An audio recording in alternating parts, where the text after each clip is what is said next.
حبيبي محمد محمد محمد خير المرسلين.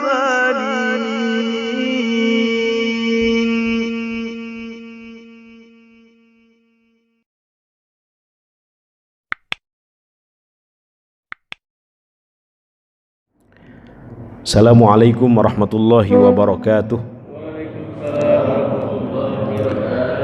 Alhamdulillah wassalatu wassalamu ala rasulillah sayyidina wa maulana Muhammad ibn Abdillah wa ala alihi wa sahbihi wa man walah. Mari sama-sama Pak. Allahumma faqihna fid din wa 'allimna at-ta'wil. Allahumma inna nas'aluka ilman nafi'a wa amalan salihan mutaqabbala wa rizqan wasi'an halalan tayyiban mubaraka. Allahumma ja'alna wa auladana wa dhurriyyatina min ahlil ilmi wa ahlil khair wa ahlil Qur'an wa la taj'alna wa iyyahum min ahlil jahli was-su'i wasyarri wad-dhairi wad-dughyan birahmatika ya arhamar rahimin. Walhamdulillahi rabbil alamin. Amma ba'du. Hadirin jamaah salat subuh Masjid Jami Al-Ikhlas Panorama Serpong yang dimuliakan Allah Subhanahu wa taala. Alhamdulillah, dalam kesempatan yang mulia ini kita kembali dalam kajian subuh kita, kajian rutin. Alhamdulillah, bulan lalu kita sudah menghatamkan Arba'in Nawawi. Mungkin untuk bulan ini, karena bulan depan Ramadan ya kita tarhib dulu Pak ya. Mungkin tarhib dulu, insya Allah setelah Ramadan, atau mungkin di Ramadan ada kajian. Nggak ada ya, biasanya nggak ada. Oh, temanya lain. Mungkin nanti setelah Syawal kita akan mulai lagi dengan kajian kitab. Kurang sensitif ini baterainya, kurang benar. Mudah-mudahan sekali lagi hadirnya kita di sini dicatat sebagai amal soleh, amal ibadah yang dapat memperberat timbangan kebaikan kita di akhirat. Amin amin ya rabbal alamin. Bapak Ibu hadirin yang dimuliakan Allah Subhanahu wa taala, saat ini kita berada di bulan mulia, di bulan istimewa ya, bulan Sya'ban. Walaupun bulan ini tidak termasuk bulan haram, tetapi Rasulullah Shallallahu Alaihi Wasallam ketika memasuki bulan ini paling banyak melakukan puasa sunnah. Dalam sebuah hadis yang bersumber dari Sayyidah Aisyah radhiyallahu anha, beliau mengatakan, ma ra'aitu Rasulullah sallallahu alaihi wasallam istakmala siyama syahrin illa Ramadan.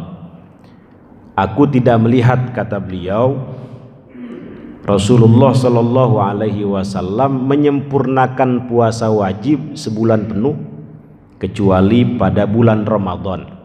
Wa ma ra'aituhu aktsara siyaman minhu fi Sya'ban, itu ya. Dan aku tidak melihat Rasulullah Shallallahu Alaihi Wasallam paling banyak melakukan puasa sunnah kecuali pada bulan Sya'ban. Di antara alasan mengapa Rasulullah Shallallahu Alaihi Wasallam melakukan banyak puasa di bulan Sya'ban, ini ditanyakan oleh sahabat mulia kesayangan beliau, Sayyiduna Usamah bin Zaid namanya. radhiyallahu anhuma, "Ya Rasulullah," kata beliau, "saya melihat engkau begitu semangat berpuasa di bulan Sya'ban. Saya melihat engkau banyak melakukan puasa di bulan Sya'ban. Ada apa? Kenapa?" Kemudian Rasulullah Shallallahu Alaihi Wasallam menjawab, "Dzalika syahrun yaghfulun nasu anhu baina Rajab wa Ramadan." Itu ya. Karena bulan Sya'ban itu bulan yang banyak dilalaikan oleh manusia, banyak dilupakan oleh manusia, bulan antara bulan Rajab dengan bulan Ramadan. Dalam hitungan Hijriah bulan ke-8 Pak ya. Rajab bulan ke-7, Sya'ban ke-8, Ramadan ke-9. Karena mungkin kejepit dianggapnya bulan biasa aja. Nah, ini Rasulullah mengingatkan kepada kita bahwa bulan ini banyak dilupakan oleh manusia.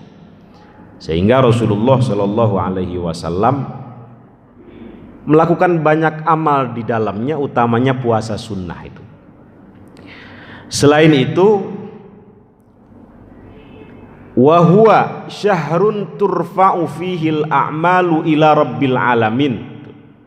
Bulan Sya'ban ini merupakan bulan di mana seluruh amal manusia diangkat kepada Rabbul Alamin, diperlihatkan kepada Allah Subhanahu wa taala. Fa uhibbu, kata beliau, an yurfa'a amali wa ana shaim, itu ya. Dan aku senang ketika amalku diangkat kepada Allah, ketika amalku diperlihatkan kepada Rabbul Alamin, wa ana shaim, aku sedang dalam keadaan berpuasa. Ini diantara alasan Rasulullah kenapa beliau paling banyak berpuasa di bulan Sya'ban. Pertama, karena bulan ini bulan yang banyak dilalaikan oleh manusia sehingga mereka tidak banyak beramal. Kedua, di bulan ini seluruh amal manusia diperlihatkan kepada Rabbul Alamin, diangkat kepada Allah Subhanahu wa taala. Kata ulama hadis namanya Al-Imam As-Sindi, amal manusia itu ada yang diangkat tahunan, diperlihatkan tahunan, ada yang diangkat atau diperlihatkan mingguan. Yang diperlihatkan atau diangkat mingguan hari Senin dengan hari Kamis. Maka dari itu Rasulullah Shallallahu Alaihi Wasallam ketika hari Senin dan hari Kamis puasa itu Pak. Itu alasan kenapa beliau puasa, itu karena diangkat amalnya pada hari itu. Kemudian amalan yang diangkat tahunan, yaitu pada bulan Sya'ban. Maka beliau berpuasa juga di bulan ini. Ini diantara alasan mengapa beliau memperbanyak ibadah puasa. Ada yang nanya, kenapa kok diantara beberapa amalan itu yang menonjol puasa ya? Karena puasa itu beda dengan ibadah yang lain. Puasa itu seolah-olah dimonopoli oleh Allah Subhanahu wa taala gitu. Dalam sebuah hadis qudsi, hadis sahih, kullu amal ibni adam lahu, kata Allah, seluruh amal anak Adam itu baginya, illa siyam, kecuali ibadah puasa. Fa innahu li, karena puasa itu milikku, untukku, wa ana ajzi bihi, dan aku sendiri yang akan membalasnya. Jadi seolah-olah Allah ingin memiliki itu, memonopoli puasa itu untuk dirinya sendiri. Kalau yang lain ya udah silahkan untuk manusia gitu ya, untuk hamba-hambanya. Tapi puasa untukku, milikku, wa ana ajzi bihi, aku sendiri yang akan membalasnya. Ini saking mulianya ibadah puasa. Maka dalam Ashhurul Hurum itu kebanyakan amaliyah-amaliyahnya itu yang menonjol puasa itu. Rajab puasa, Dzulhijjah puasa, Muharram puasa gitu ya. Karena memang amalan utama itu. Apakah boleh berpuasa sebulan penuh? Boleh. Dalam hadis memang Rasul mengatakan idzan tasofa Sya'ban fala tasumu ya. Kalau memasuki pertengahan bulan Sya'ban jangan puasa. Itu bagi orang yang nggak pernah puasa sama sekali. Tapi bagi orang yang terbiasa puasa, tidak apa-apa. Di antara keistimewaan yang lain pada bulan ini, menurut para ulama, itu terjadi perpindahan kiblat dari Baitul Maqdis ke Masjidil Haram, Baitullah Al-Haram. Itu Rasulullah digambarkan dalam Quran itu sering menengadah ke langit. Nah, kemudian Allah mengetahui keinginan Rasulullah itu pengennya ya ke Baitullah gitu ya. Maka kata istri beliau, kalau tidak salah Sayyidah Aisyah itu mengatakan tidak ada keinginan atau harapan yang diinginkan oleh Rasulullah Shallallahu Alaihi Wasallam kecuali Allah mengabulkannya. Nah, salah satunya adalah beliau menginginkan perpindahan kiblat itu. Maka turun ayat qad nara taqalluba wajhika fis sama falanwalliyannaka kiblatan tardoha, itu ya. Tardoha yang yang Rasulullah inginkan atau ridhoi.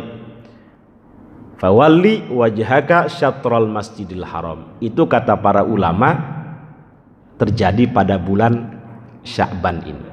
Jadi perpindahan kiblat. Bagi orang yang sholat di Masjidil Haram wajib menghadap ke Ka'bah, sepakat para ulama. Nah, yang menjadi ikhtilaf bainal ulama adalah orang yang sholatnya di luar Masjidil Haram. Sebagian madhab Syafi'i masih tetap mengatakan wajib menghadap ke Ka'bah. Tapi sebagian yang lain cukup menghadap ke arah Ka'bahnya saja. Ini kan yang lagi ramai nih Pak ya. Katanya ada desas-desus kiblatnya Indonesia tidak menghadap ke Ka'bah.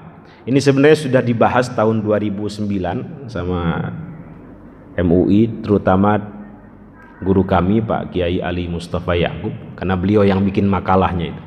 Jadi dihembuskan isu bahwa 80% kiblatnya orang Indonesia itu tidak menghadap ke Ka'bah. Ya hanya isu saja, mungkin untuk membuat syak, ragu masyarakat Islam Indonesia. Dijawab di situ bahwa jumhur ulama, mayoritas ulama mengatakan bagi orang yang di luar Masjidil Haram kewajibannya itu bukan ainul Ka'bah, bukan zat Ka'bahnya, tetapi jihatul Ka'bah. Wajibnya itu hanya ke arah Ka'bahnya saja. Tandanya apa? Tandanya ketika Rasulullah Shallallahu Alaihi Wasallam berada di Madinah ditanya, wahai Rasulullah, di mana arah kiblat? Itu beliau ditanya ketika di Madinah itu. Jawaban beliau, ma bainal masyriqi wal maghribi kiblah. Itu.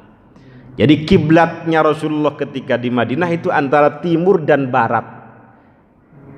Antara timur dan barat. Itu kata Imam Ibnu Qudamah namanya, dari madhab Imam Hambali. Karena menggunakan redaksi ma baina, kita sholat itu tidak harus persis menghadap ke zat Ka'bahnya. Yang penting ya mabaina gitu, ruangan antara timur dan barat. Kita menghadap ke sana juga boleh, menghadap ke sana juga boleh. Yang penting mabaina, ruangan antara timur dan barat. Yang tidak boleh istidbar, membelakangi. Kenapa? Kalau kita di Indonesia mabainal janub wa shimal berarti ke barat. Barat mana saja, mau ke sini, mau ke sini, mau ke sini, mau ke sini. Yang penting ke arah barat. Karena menurut jumhur kewajibannya itu hanya ke arahnya saja bagi orang yang di luar Masjidil Haram. Tetapi bagi orang yang di dalam Masjidil Haram, ini menjadi kesepakatan para ulama, itu wajibnya adalah menghadap ke Ka'bahnya. Nah, Bapak silahkan mau milih yang mana ini. Kalau mengikuti sebagian madhab Syafi'i, saya kira akan menyulitkan Pak ya. Kalau harus dipaksa ainul Ka'bah bagi orang yang sholat di luar Masjidil Haram, saya kira akan menyulitkan. Dan Tidak semua masjid itu seukuran Ka'bah. Saya tanya di Istiqlal satu barisnya berapa orang, Pak? Ada 100 orang. Satu barisnya ada 100 orang. Ka'bah berapa meter, Pak? Paling 14 meter Ka'bah itu. 10. Sekitar 14 meter. Itu kan gak menghadap zat Ka'bah semua kan. Jadi yang rasional ini menurut jumhur itu memang jihatul Ka'bah saja. Jadi kita menghadap ke arahnya saja. Jadi tidak harus persis, karena tidak mungkin, Pak, bagi orang yang di luar Masjidil Haram harus ainul Ka'bah. Kalau kata guru saya Profesor Wahbah Mustafa Az-Zuhaili, ya, ini yang dikutip oleh Pak Kiai Pak Ali Mustafa Yakub, kalau harus dipaksakan bagi orang yang sholat di luar Masjidil Haram menghadap zat Ka'bah, maka seluruh masjid yang ada di dunia harus seperti terowongan seukuran Ka'bah gitu. Dan itu nggak mungkin, Pak. Masuk akal nggak, Pak? Harus seperti terowongan seukuran Ka'bah yang 14 meter aja gitu. Maka kata beliau, Islam itu tidak menyulitkan, apalagi ada desas-desus. Di sini ada proyek lagi akhirat gitu ya. Jadi kalau harus dirubah lagi arah kiblatnya, ya harus dirubuhkan lagi seluruh masjid. Pernah Istiqlal itu tidak tanpa sepengetahuan Pak Ali Mustafa Yakub, itu dirubah oleh pengurus masjidnya, Pak. Padahal imam besarnya beliau kan. Langsung dimarahi pada saat itu. Akhirnya tidak jadi dimiringkan. Saat itu dimiringkan sudah. Ini miring, Pak ya? Saat itu dimiringkan. Sebenarnya kejadian ini sudah terjadi tahun 2004 kata beliau, di Masjid Al-Mughirah, situ Gintung yang dulu jebol itu. Itu beliau sholat di situ. Ini masjid bagus-bagus kok dimiringkan, kata Pak Ali Mustafa Yakub. Ditanya sama pengurus masjid. Iya, ini kata dosen syariah UIN, Syarif Hidayatullah, kalau tidak dimiringkan tidak menghadap ke Ka'bah. Jawabannya begitu. Kemudian Pak Kiai menanyakan, kira-kira kalau sudah dimiringkan ini menghadap Ka'bah betulan atau tidak? Persis menghadap Ka'bah atau tidak? Kemudian pengurus ini nggak bisa jawab itu. Saya tanya lagi, kira-kira kalau sudah dimiringkan begini menghadap Ka'bah apa tidak? Nggak bisa jawab itu, Pak. Kemudian Pak Kiai menjawab, kalau Bapak ingin benar-benar masjidnya ini menghadap ke Ka'bah, sebelum sholat zuhur siapkan tali, kemudian datang dulu ke Mekah gitu ya, tancebin di atas Ka'bah, baru datang ke Ciputat, baru sholat begitu. Kan nggak mungkin, Pak ya, nggak rasional kan. Nah, akhirnya ya tidak dimiringkan. Itu sarannya Pak Kiai. Artinya ya sudah menghadap ke barat saja gitu. Pengennya beliau tidak menyulitkan. Ma ja'ala alaikum fid dini min haraj. Apa dalam ayat yang lain, yuridullahu bikumul yusra wala yuridu bikumul usra. Tujuan agama diturunkan itu tidak untuk menyulitkan tetapi memudahkan. Tadi kan masalah ikhtilaf ya antara arah sama ain. Ketika kita mau mengambil satu kaul itu, apa kita harus taklid? Misalkan kita mau mengambil kaul ke arah kiblat, kita harus taklid. Karena ada satu kaidah itu kan, man adda ibadatan mukhtalafan fi sihhatiha min ghairi taqlidin ila qaidiha fa huwa ada. Harus taklid ke jumhur atau Iya. enggak usah? Di sini ada dua pendapat ya. Kebanyakan kita memang madhab Syafi'i, tetapi tidak semua sepakat madhab Syafi'i pun harus ke Ainul Ka'bah, Pak. Sebagian saja. Jadi sebagian yang lain ikut jumhur gitu. Nah, kalau kita bandingkan dari dua pendapat ini, maka yang lebih memudahkan dan lebih rasional itu ikut jumhur. ikut pendapat jumhur. Oke, pada bulan ini terjadi peristiwa perpindahan kiblat dari Baitul Maqdis ke Masjidil Haram. Kemudian ada peristiwa besar lagi pada bulan ini menurut As-Sayyid Muhammad bin Alawi Al-Maliki namanya. Beliau ulama besar dari Saudi Arabia, digelari oleh para ulama dengan Sayyidul Habaib, penghulunya atau rajanya para habib gitu ya. Itu dalam karyanya Mada fi Sya'ban.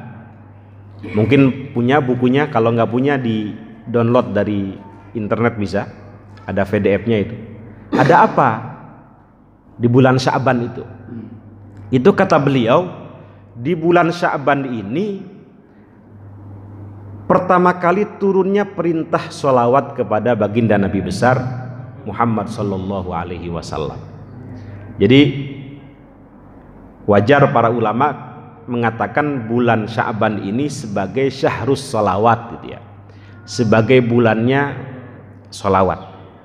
Nah, karena itu dianjurkan bagi kita ketika memasuki bulan Sya'ban memperbanyak sholawat kepada baginda Nabi besar Muhammad sallallahu alaihi wasallam. Ayatnya, ya ayyuhalladzina amanu,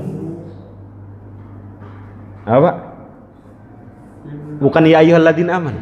Innallaha wa malaikatahu ya yusalluna 'alan nabi. Ya ayyuhalladzina amanu sallu alaihi wa sallimu taslima. Ini perintah sholawat turunnya pada bulan Sya'ban. Sesungguhnya Allah, malaikat itu selalu dan terus menerus bersolawat kepada baginda Nabi besar Muhammad sallallahu alaihi wasallam. Kemudian kita diperintahkan juga bersolawat. Kalau solawatnya Allah kepada Rasulullah itu namanya kasih sayang, rahmat atau keridhaan Allah terhadap beliau. Kalau solawat malaikat kepada Rasulullah itu apa namanya, permintaan ampun, istighfar untuk beliau. Nah, adapun kita doa untuk Rasulullah Sallallahu Alaihi Wasallam yang tentunya manfaatnya untuk kita juga. Nah, dalam hadis itu man shalla alayya salatan sallallahu alaihi biha asyra, itu ya. Siapa yang solawat kepadaku satu kali, Allah subhanahu wa ta'ala akan bersolawat kepadanya 10 kali. Artinya memberikan kasih sayang itu 10 kali. Saking luar biasanya Rasulullah itu ya. Jadi memperbanyak solawat nih Pak ya. Pernah saya ijazahkan, mungkin kalau Bapak bisa sehari itu ya minimal 1000 kali itu baca sholawat itu. Baca sholawat Jibril kalau mau Pak ya. Itu bisa dicicil habis sholat 200, habis sholat 200 5 waktu berarti 1000 itu. Jadi sholawat Jibril ini khasiatnya yang dirasakan oleh para ulama itu lijalbir rizki, untuk menarik rezeki. Kan paling senang bapak-bapak kalau urusan rezeki kan. Nah ini diijazahkan dan diamalkan oleh banyak ulama, Habib Lutfi, Yai Mansur Lirboyo, banyak ulama. Kalau mau rezekinya nggak seret, dilancarkan, dimudahkan urusannya, baca sholawat Jibril sehari 1000 kali. Redaksinya sallallahu ala Muhammad. Mari Pak. Sallallahu ala Muhammad, sallallahu ala Muhammad, sallallahu ala Muhammad, sallallahu ala Muhammad. 1000 kali paling 10 menit. Singkat aja. Sallallahu ala Muhammad 1000 kali. Saya ijazahkan Pak. Ajastukum Pak ya. Qabilna. Ya. Sehari 1000 kali, bisa langsung dalam satu dudukan begini, atau mau dicicil habis sholat 200. Saya kira ringan sekali. Jangan sampai kita gak sholawat sama sekali. Nah, siapa lagi yang akan menolong kita di akhirat Pak ya? Selain Rasulullah. Sallallahu alaihi wasallam. Kenapa Pak? Nggak, kurang tahu saya. Mungkin saya kurang tahu. Tapi ini diijazahkan oleh para guru kita. Silahkan Bapak amalkan juga.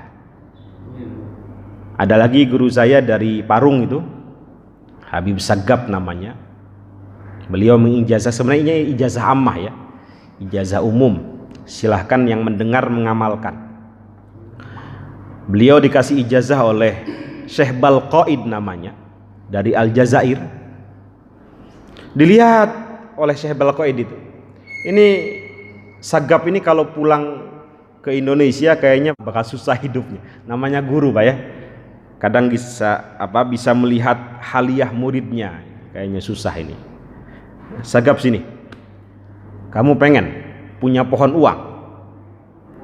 Ya pengen, tapi kan saya ngaji ke sini itu ngaji tasawuf, ngaji diri gitu, nggak nyari dunia, kata Habib Sagap itu. Pokoknya kamu amalkan. Ini saya punya sholawat namanya Syajaratun Nukud, sholawat pohon uang.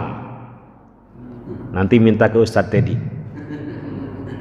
Nama sholawatnya Syajaratun Nukud. Kalau tadi sholawat Jibril Pak ya, kalau ini sholawat Syajaratun Nukud, pohonnya uang.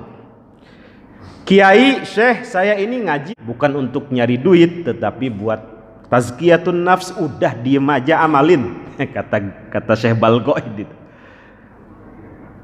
Diamalin selama 7 tahun itu Pak. Mohon maaf kata beliau, saya ini dulu hanya punya baju satu saja.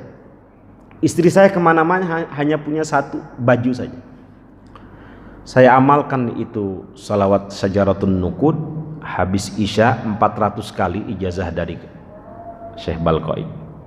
7 tahun saya punya pesantren 3.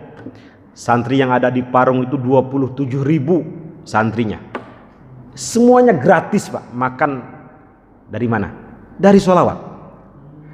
Jadi sehari itu bertonton beliau masak nasi itu. Ditanya dari mana ini semua? Ya bibarakatis sholawat Pak. Bahkan kata beliau orang yang pelit sekalipun itu sobek Pak ininya sakunya, pengen ngasih ke beliau. Saya udah banyak kata beliau. Itu berkahnya sholawat. Kalau orang udah istiqomah Pak ya begitu. 7 tahun Pak. Itu kata beliau santai aja ijazahnya itu. Yang penting dibaca habis sholat Isya, atau di waktu Isya, jangan masuk waktu subuh. Itu Bapak sambil ngomong anak, pegang tasbih ya. Redaksinya begini Pak, Allahumma sholli ala sayyidina Muhammad wa ala ali sayyidina Muhammad. Udah begitu aja. Itu namanya sholawat Syajaratun Nukud, pohonnya uang. Biar Bapak itu hidupnya dimudahkan, anaknya sekolah dimudahkan, keluarganya itu tidak banyak masalah, hubungan dengan sesama baik gitu ya. Itu salah satu khasiatnya daripada sholawat itu. Kalau yang ini tidak banyak, cuma 400 kali Pak. 400 kali. Kalau yang tadi 1000 kali. Ini kenapa harus 400? Ada yang nanya ya, kenapa harus 1000? Ini namanya mujarrobat Pak.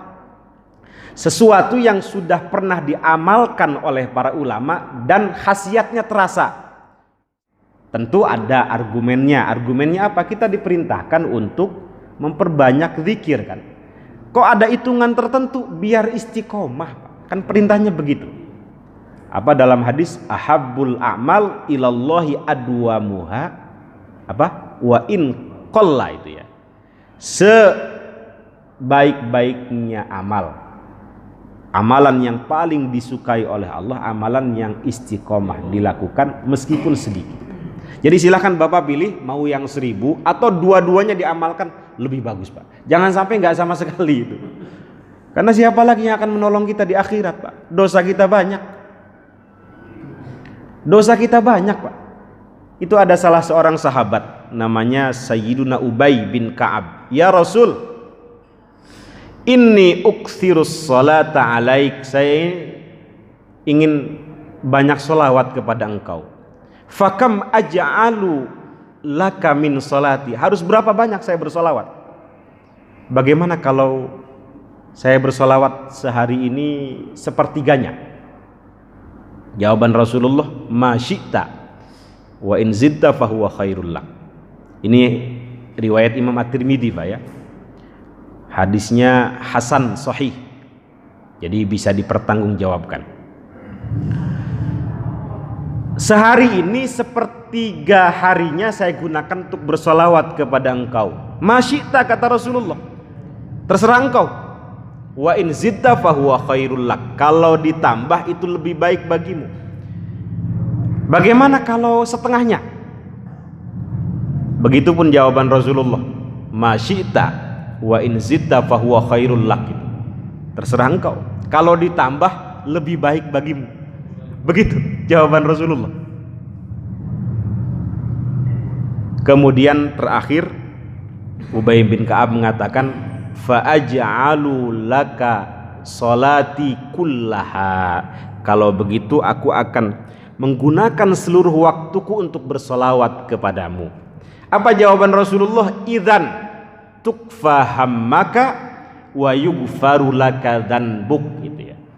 Kalau begitu seluruh keinginanmu, seluruh hajatmu, seluruh cita-citamu itu akan dipenuhi oleh Allah Subhanahu wa taala, wa yughfaru laka dzanbuk, dan dosa-dosamu akan diampuni.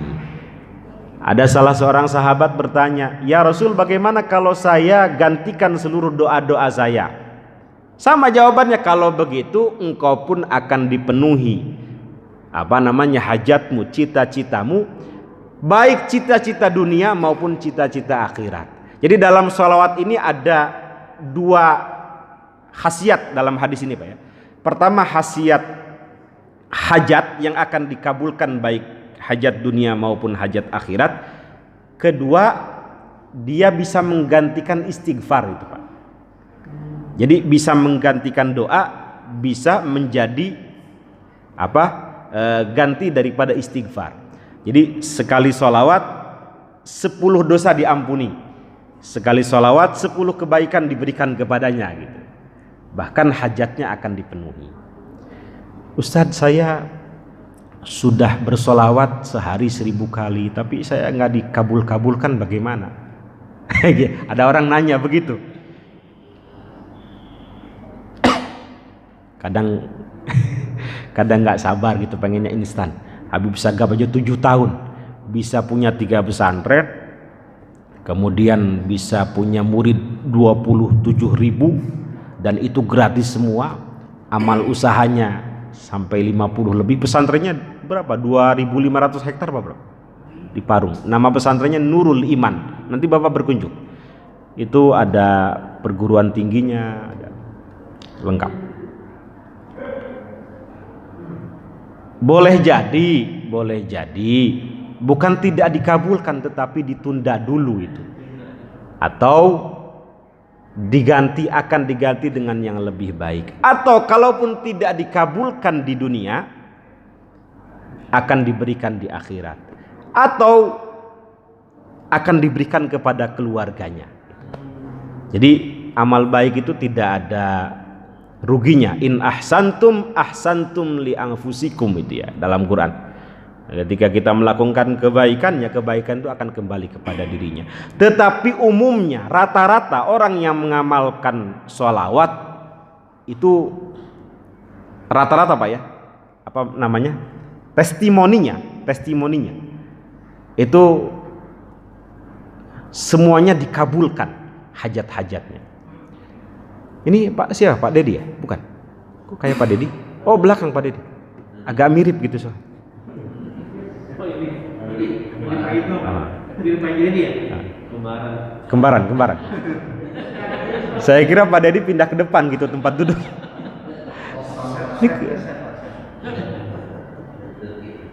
Alhamdulillah pagi ini kita pakai baju kebesaran semua ini. Jasko. Mudah-mudahan istiqomah Pak ya baca sholawat. Saya di mobil itu ada tasbih yang 1000 itu ya. Saya upayakan. Saya punya 1000 sholawat. Ini bukan apa-apa, ya biar semangat gitu. Ada yang tasbih yang 1000, ada yang 100 itu. Saya punya banyak tasbih di rumah. Kadang sebelum tidur. Ya. Harus punya pegangan lah intinya.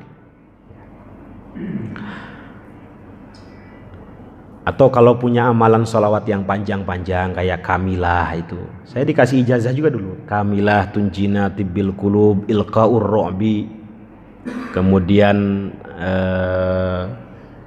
Nuril Anwar. Saya banyak dikasih ijazah sholawat tuh Pak dulu ya. Mungkin saya bisa ke Amerika itu Pak ya. Saya nggak bisa bahasa Inggris Pak ke Amerika itu. Cuma bisanya I love you aja, sama yes, sama thank you gitu, no gitu ya. Hah? Udah bisanya begitu aja udah.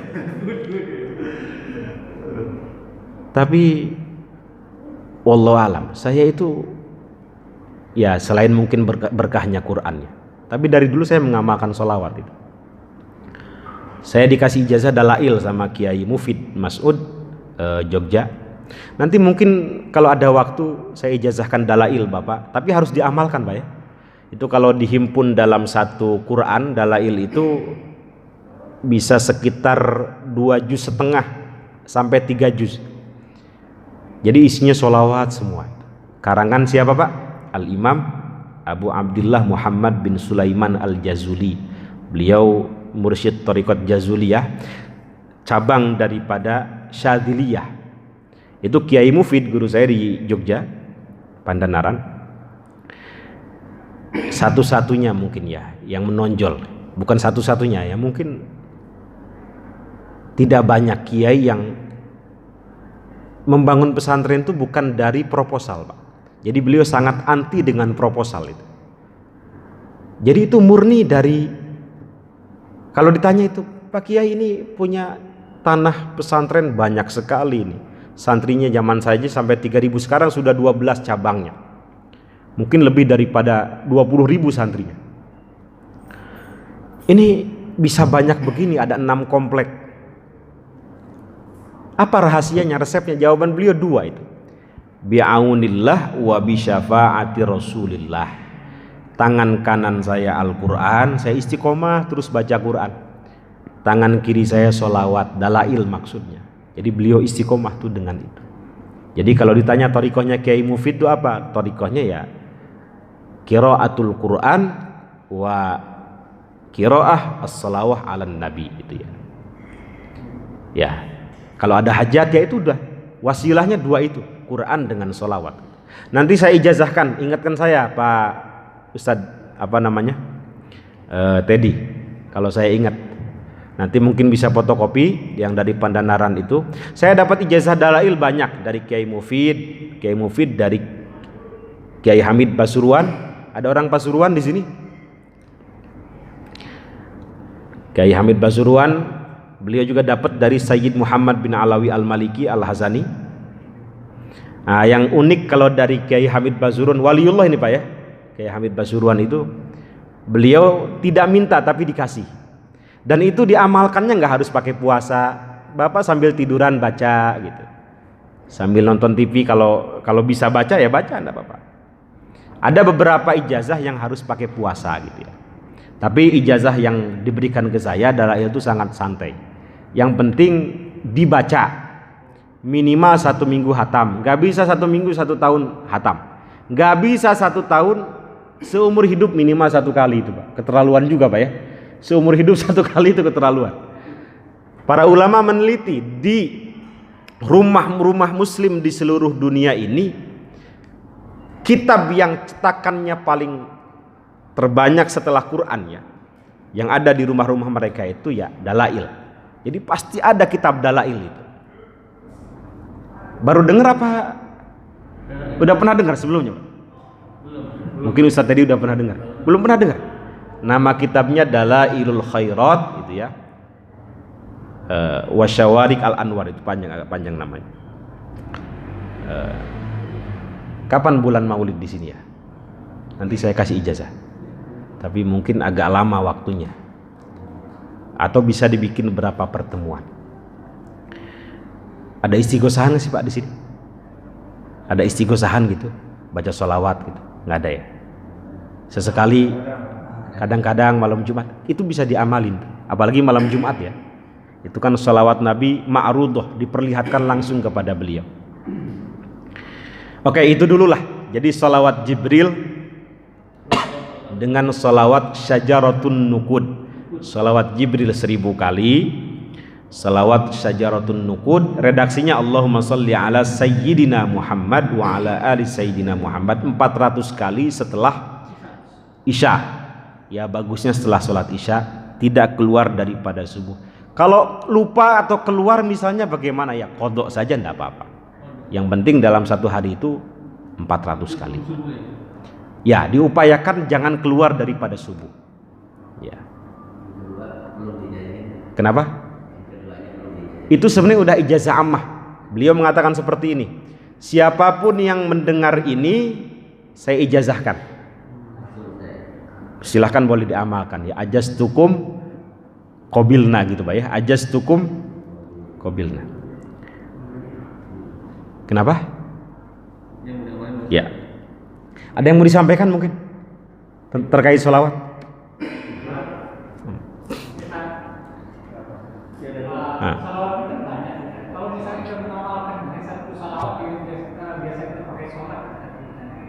Ibrahimiyah. Oh bagus itu Pak. Kalau mau istiqomah itu bagus.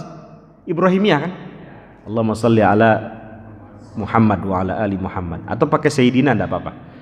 Wa ala ali Muhammad kama shallaita ala Ibrahim wa ala ali Ibrahim. Itu diamalkan juga oleh guru kami Kiai Mufid, dan itu ada di dalam dalail, masuk itu sholawat itu. Itu ya kalau mau istiqomah bagus itu Pak.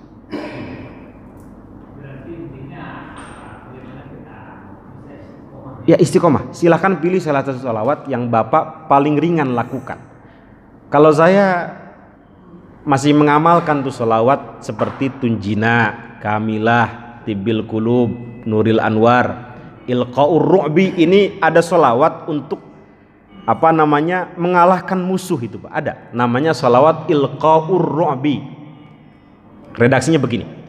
Allahumma sholli ala Sayyidina Muhammadin salatan tulqi bihar ru'ba fi qulubil musyrikin wal kafirin wal zalimin wal mufsidin wal hasidin wa ala alihi wa sahbihi ajma'in. Agar orang-orang kafir itu gentar ketika melihat kita. Itu namanya sholawat Ilqaur Ru'bi. Dulu diijazahkan ketika Irak Palestina itu dibombardir oleh Israel Pak. Kita baca sholawat Ilqaur Ru'bi di pesantren itu. Nah itu ada dikasih sholawat itu. Ada juga sholawat itu minta istri 4 juga ada. Ada itu. Jangan diamalin pada dia.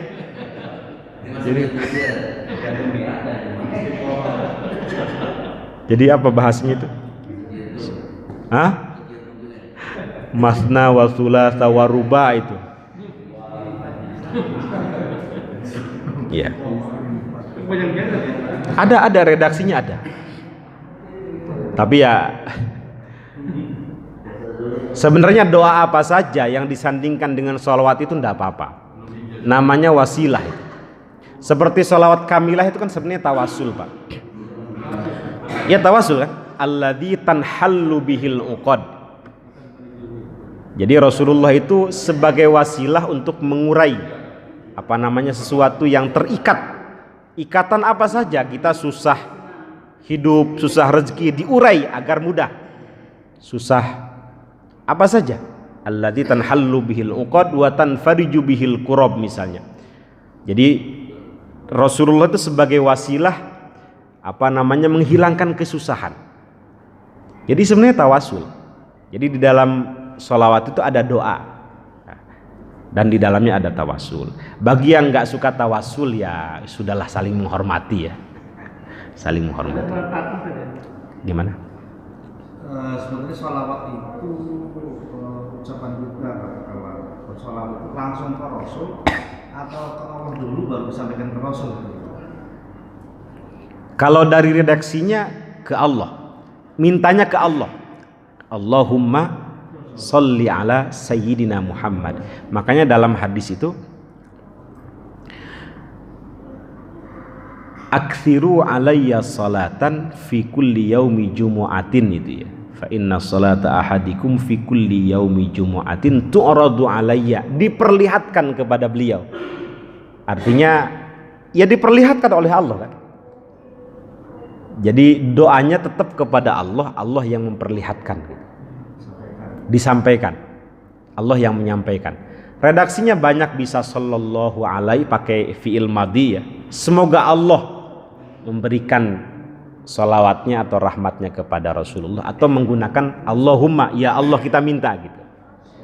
Ya. Ada lagi? Sebelum saya lanjutkan. Udah syuruk. Sebentar belum selesai. Belum selesai. Kecuali yang sempat tadi boleh. Itu lanjut. Hanya yang itu kalau Salawat apa, Pak? Salawat itu kan Allahumma sholli ala Muhammad, terus enggak usah pakai sayyidina itu gimana? Ya. Nabi ditanya, ya Rasul, bagaimana cara saya bersolawat kepada engkau? Caranya Allahumma sholli ala Muhammad. Itu kata para ulama litamtsil, contoh saja, bukan litahdid, bukan harus seperti itu, bukan. Contoh saja. Ada sayyidina itu para ulama juga menggunakan dalil. Beliau mengatakan dalam riwayat yang lain, ana sayyidu waladi adama wala fakhra. Saya ini rajanya atau penghulunya, tuannya seluruh anak Adam di dunia ini, wala fakhra, tapi saya nggak sombong. Itu dalil pertama kenapa para ulama memasukkan lafaz sayyiduna ke dalam sholawat, selain ada etika di situ. Kedua, ada seorang panglima perang, sahabat ya, namanya Sa'ad bin Mu'ad. Itu beliau ketika pulang dari peperangan itu, para sahabat disuruh berdiri menyambut oleh Rasulullah Sallallahu Alaihi Wasallam. Apa kata beliau? Kumu li sayyidikum, atau kumu ila sayyidikum. Ayo kalian berdiri sambut pemimpinmu. Rasul menggunakan kalimat sayyid di sini. Dengan sahabat saja beliau memanggil sayyid, maka bagaimana kita memanggil Rasulullah dengan namanya saja? Boleh saja Pak, boleh. Allahumma sholli ala Muhammad, karena beliau memang mengajarkan seperti itu. Pertanyaannya, ada orang yang menyalahkan memang Pak kalau kita pakai sayyidina.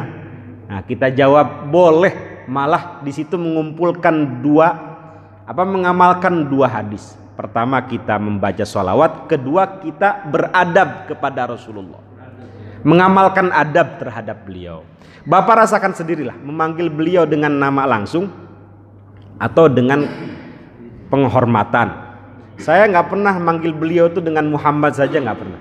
Kalau nggak dengan Rasulullah, ya ada sayyiduna aja di situ. Toh beliau juga memanggil sahabatnya itu dengan kata-kata sayyid. Mohon maaf, Amirul Mukminin Al-Faruq Umar Ibnul Khattab itu manggil Bilal saja Pak, Bilal bin Rabah, itu dengan sayyiduna. Ya Bilal, anta sayyiduna wa maula sayyidina. Bilal, engkau ini tuan kami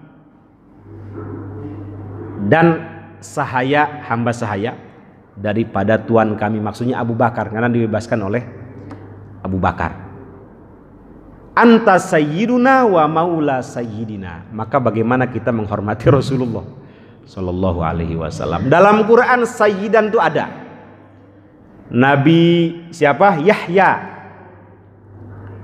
Gimana ayatnya? Wa sayyidau wa hasurau wa nabiyyam minas salihin. Jadi Nabi Yahya itu digelari sayyid oleh Allah Subhanahu wa taala. Malah mohon maaf, kata Syekh Ali Jum'ah, dalam azan boleh kita tambahkan dengan sayyiduna. Asyhadu anna sayyidana Muhammadar Rasulullah. Boleh Pak. Memasukkan sayyiduna dalam adzan boleh, dalam sholat pun boleh. Allahumma sholli ala sayyidina Muhammad wa ala ali sayyidina Muhammad. Yang tidak boleh itu memasukkan sayyiduna dalam Quran. Tadi saya baca ayat, maka Muhammadun aba ahadim mir rijalikum. Bapak nambahin sayyiduna di situ nggak boleh, Pak. Nggak boleh Quran ditambah-tambah, nggak boleh. Bisa dipahami, Pak? Ada yang mau disampaikan lagi? Ini terakhir ya, 5 menit lagi.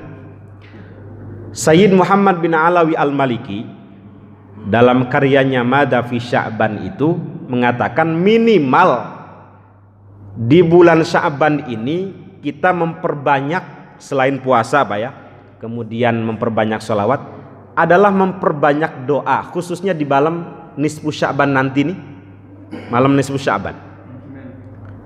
Nanti apa kapan? Nanti kan, nanti malam.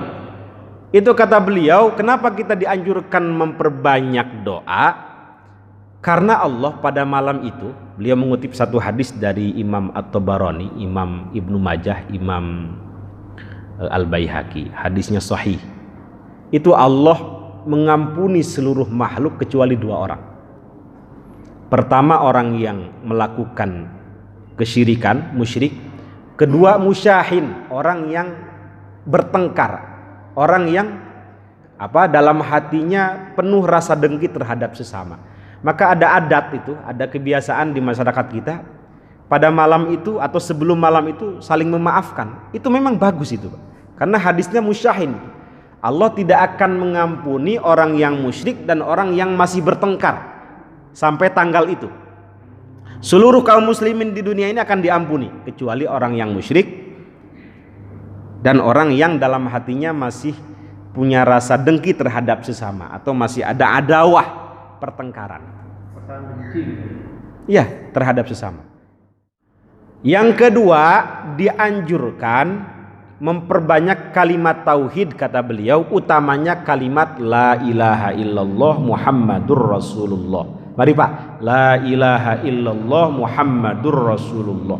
La ilaha illallah Muhammadur Rasul. Alasannya kata beliau agar keimanan kita kokoh, tauhid kita kokoh. Itu yang kedua, minimal di bulan Sya'ban ini.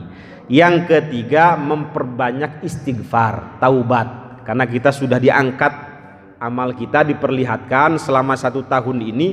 Nah, kita taubat lagi, kembali lagi dari awal. Istighfar. Itu kata beliau. Nah, ini juga sebentar lagi kita masuk Ramadan, kalau bisa pengajian-pengajian seperti ini terus diadakan. Entah itu modelnya seperti apa, bagaimanapun Pak, ibadah itu harus ada ilmunya, Pak ya. Ini mohon maaf Pak ya, kebiasaan kita kalau masuk Ramadan, ini tarhib Ramadan juga ini. Itu ramenya di awal, semangatnya di awal. Masuk 10 terakhir tuh loyo semua itu. Barisannya itu sudah maju semua ke depan. Itu tentu tidak berdasarkan apa yang dilakukan oleh Nabi. Nabi itu di 10 pertama, 10 kedua itu biasa saja. Jadi 20 pertama itu ibadahnya biasa saja. Nah, kata beliau ijtahidu fil ashril bawaki. Jadi semangatlah kalian beribadah, melakukan ketaatan di 10 terakhir. Kita kan kebalik Pak ya, semangat di awal, di akhir tidak semangat. Itu keliru. Kenapa beliau semangat di akhir? Karena ada mega bonus Ramadan itu, yang memang jatuhnya di 10 terakhir itu. Di sini ada qiyamul lail Pak? Enggak. Mudah-mudahan ada qiyamul lail, bangun jam 1:30 semuanya, pakai imam yang mungkin 1 juz nanti sampai 3:30. Kalau Bapak lakukan itu 10 hari, insya Allah semuanya dapat Lailatul Qadar. Meskipun dalam hadis itu tidak dipastikan Pak ya, kapan datangnya Lailatul Qadar. Memang beliau memberikan tanda. Lailatul Qadar itu di hari-hari ganjil, 21, 23, 25, 27, 29. Tapi tidak dipastikan tanggal berapa itu. Nah, kalau Bapak melakukannya 10 hari di malam itu, karena hitungan Lailatul Qadar itu kan malam saja Pak. Jadi maghrib sampai terbitnya matahari isyraq. Kalau sudah siang ya nggak dapat Lailatul Qadar, dihitungnya malam. Nah, makanya itikaf itu. Siapapun yang ibadahnya, amal solehnya, sedekahnya, tilawah Qur'annya Senyumnya misalnya dengan tetangga, ketemu di jalan senyum, tiba-tiba turun Lailatul Qadar. Itu semua ibadahnya Pak, khairun min alfi syahrin, lebih baik daripada beribadah selama 1000 bulan. Ini kata guru kami disebut dengan mega bonus Ramadan. Tilawah Quran satu hurufnya berapa Pak? 10. Diampuni 10 kesalahan. Tapi kalau bertepatan dengan Lailatul Qadar, khairun min alfi syahrin, satu hurufnya sama seperti Bapak membaca selama kurang lebih 83 tahun. 84 atau 83 tahun, 1000 bulan. Sedekah tuh Bapak misalnya sedekah di malam itu, turun Lailatul Qadar, itu khairun min alfi syahrin. I'tikaf semua yang ada di sini itu khairun min alfi syahrin. Ada yang nanya kemarin, bagaimana kalau i'tikaf di rumah? Ada sebagian madhab Hanafi yang membolehkan, tapi umumnya ya i'tikaf di masjid. Di masjid yang wakaf Pak ya, bukan bangunan yang serupa masjid itu. Wa antum aakifuna fil masajid. Ada masjid itu dimiliki oleh sendiri, bukan masjid itu Pak. Mohon maaf, mana itu? Masjid apa itu? Itu milik saya. Masjid itu bukan milik saya, tetapi milik umat, harus diwakafkan. Kalau masjid milik saya, milik pribadi, orang yang iktikaf di sana nggak sah. Orang yang junub masuk ke dalam itu boleh. Wong bukan masjid, bangunan serupa masjid kalau kata Pak Ali Mustafa Yakub. Ingat banget saya itu. Jadi masjid itu harus wakaf, harus milik umat, bukan milik pribadi. Saya kira cukup Pak ya. Mudah-mudahan ada manfaatnya. Bapak Ibu semuanya diberikan kesehatan lahir batin. Pandemi ini segera diangkat oleh Allah Subhanahu wa taala.